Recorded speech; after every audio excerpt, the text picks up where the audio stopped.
Everyone, welcome to my channel. అదే మీ రోజా మంచి కంటి వ్లాగ్స్. సొరకాయ సాంబార్ చేసేద్దామా రండి. కందిపప్పు ఫస్ట్ ఉడకబెట్టుకొని పక్కన పెట్టేసుకోవాలి. చింతపండు కూడా నానబెట్టి పక్కన పెట్టేసుకోవాలి. ఒక గిన్నె స్టవ్ మీద పెట్టి ఆయిల్ వేసేసి జీలకర్ర, ఆవాలు, కరివేపాకు, సన్నగా కట్ చేసిన ఆనియన్స్, అల్లం వెల్లుల్లి పేస్ట్ వేసేసుకొని మంచిగా ఫ్రై చేసేసుకున్న తర్వాత సన్నగా కట్ చేసిన క్యారెట్స్ కూడా వేసుకోవాలి. సన్నగా కట్ చేసిన సొరకాయ కూడా వేసేసుకొని మంచిగా కలుపుకోవాలండి.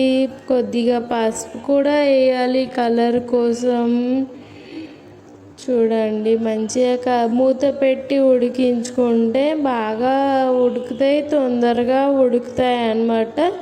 ఇట్లా ఉడికిన తర్వాత సన్నగా కట్ చేసిన టమాటోస్ కూడా వేయాలి.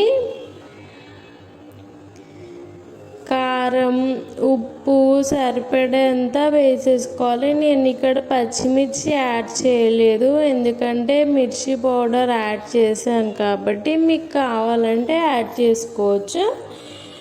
దీంట్లోనే ధనియాల పొడి, జీలకర్ర, మెంతుల పొడి వేసాను.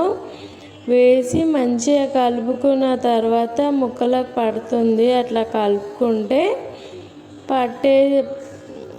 వేసేసిన తర్వాత చింతపండు రసం అనేది దీంట్లో పోసేసి ఒకసారి మూత పెట్టేస్తే చింతపండు రసం అనేది ముక్కలకు కూడా చాలా బాగా పడుతుంది. మనకు అది ఫ్లేవర్ అనేది కూడా తెలియాలన్నమాట. ఇదిగోండి, కందిపప్పు ఉడకబెట్టుకున్నానని చెప్పాను కదా, ఇది కూడా మన మసలే దాంట్లో వేసేసుకోవాలన్నమాట. కొద్దిగా వాటర్ కూడా మీకు కావాలంటే చిక్కదనం కోసం యాడ్ చేసుకోవాలి. పుదీనా వేసానండి.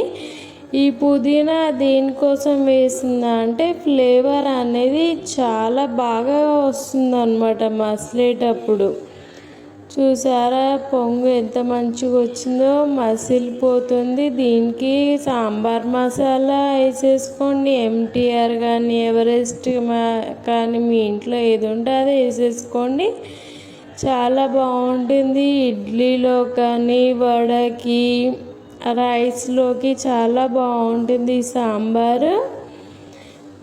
చూసారా, ఇప్పుడు సైడ్కి డిష్ అవుట్ చేసేసుకుందాం. సాంబార్ అనేది ఒక గిన్నెలోకి తీసేసుకొని కొత్తిమీర వేసుకొని గార్నిష్ చేసుకుంటే ఎంతో రుచికరమైన గుమగుమలాడే సొరకాయ సాంబార్ రెడీ అయిపోతుంది.